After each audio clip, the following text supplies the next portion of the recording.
This is Dark Macek with Brutally Delicious, coming at you with a review of Krilloan's brand new debut album, Emperor Rising. I'm really hoping I pronounced that band name correctly. So here's a fun new band. Sounds to me like European-style power metal. I'm not actually sure where they're from.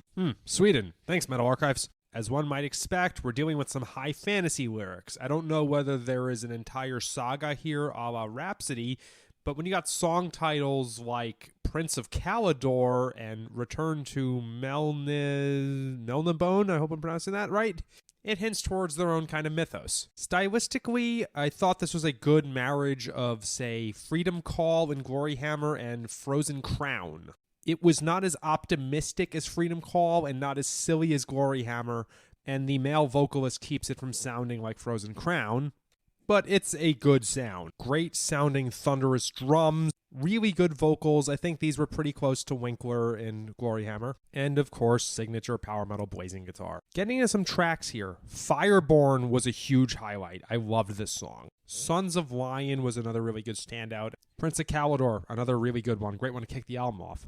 Going through the first couple of songs, something I noticed was that there was not like a hit single. I very much like this style of music, but there's not a song in the first four that I would like go out of my way to listen to on the subway in the morning. And that's when the title track came in, because Emperor Rising was just such a great bombastic track with such a good chorus, very memorable. I think it's easily the best track on the album and a well-deserved title track. When listening to the song Break of Dawn, I remember thinking this would be a great set closer. Just something about the drum pattern and the vibe of it. Like this, it's primal.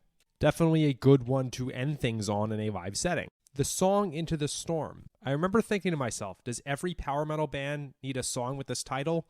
Obviously, Blind Guardian and Gamma Ray being the two most prominent. Also Tyr. But this song's chorus was really good, so hey, take it. And the last track, Angel's Sacrifice. This was a great track, a great one to close things on. Maybe this was the good set closer on the album. And just what a great title. A certain insurrectionist band had a song called Angel's Holocaust. I think Angel's Sacrifice just hits way better. So what a great debut.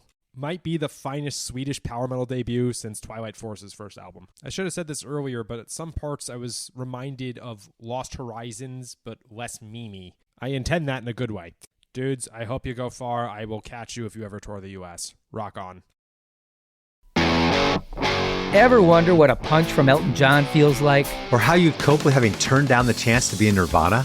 Or what signal Keith Richards gives when he wants you to get the hell out of his hotel room? Fans of Too Much Effing Perspective don't have to wonder, because they've heard these exact stories and a jillion others on our podcast.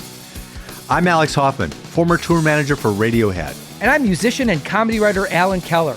On the TMEP show, we get guests like Nancy Wilson from Heart, Jeremiah Freites from the Lumineers, and Modern Family's Julie Bowen to tell us things they may have only shared with their therapist, clergy, or a TMZ stringer. So join us on Too Much Effing Perspective. That's EFFING Perspective. The only podcast you crank up to 11.